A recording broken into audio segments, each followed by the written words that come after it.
Hi, my name is Vincent, and today I want to take a look at how to solve log equations. So we have solved the following equations, and we're going to go through two examples. But first we have log base 3 of x plus 3 log base 3 of x squared is equal to 14. And to solve this equation, we're going to make use of the basic definition of the log, like basically translating it to an exponential expression, and the three properties of logs here. So the first thing we could do is use the power property of logs. And the strategy is going to be to package this up into a single log so we could translate it into an exponential expression. So starting this, we're going to write log base 3 of x plus log base 3 of x squared, and we're raising this entire quantity to the third power. And this is now equal to 14. So all we did is send the 3, the coefficient, back in as an exponent using this third property here. So the next thing we could do is simplify this a bit. This is log base 3 of x plus log base 3, and x to the second raised to the third. We multiply those two exponents. It'll give us x to the sixth. And this is all equal to 14. So to condense this even more, now we could use the product property of logs. Then we have the sum of two logs with the same base can be combined to a single log by multiplying their inner terms. So we're going to use that property here, and we'll have log base 3 of x times x to the sixth. And remember, this is really x to the first power. So when we use the law of exponents, we're going to have x to the first times x to the sixth is x to the seventh power. And this is equal to 14. So when we get to this step, now we just want to make use of the basic definition of a log, that the base is this little subscript here, which will translate to the expression 3. Our exponent is here, in this case is 14, and this is all equal to the inner term, x to the seventh power.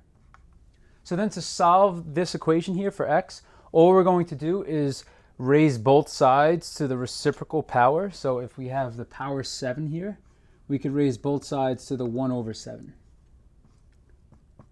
You could have also at this step taken the 7th root of both sides, but I like using this method in case our x has an exponent that's in fraction form. This cancels it out pretty nice.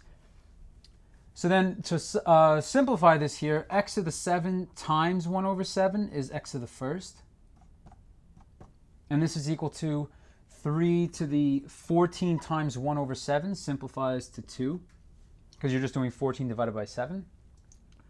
And this tells us for our first example, x is equal to positive 9. So this is our solution to the first equation here. We have x is equal to 9. Okay, for the second example here, we have log base x of 5 to the x power equals x over 2. Now there's a few ways we could approach this, but let's try using the power property of logs here. And we're going to bring this exponent x out in front as a coefficient.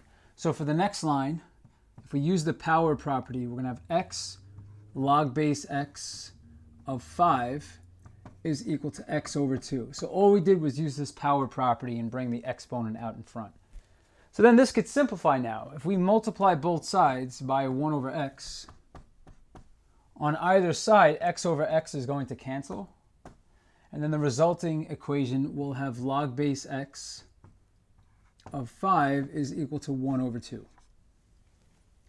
So then to close this problem out, we're going to just use the basic definition of a log.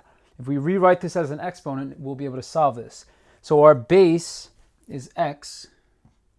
Our exponent is 1/2. And the result is the inner term here, 5. So if we have square root x is equal to 5, to solve for x, to get rid of this, we could square both sides. Remember, when you raise both sides to the reciprocal power, it'll just give you x to the first power. So this tells us our final answer. We'll have x to the first power equals 5 squared, or is equal to 25.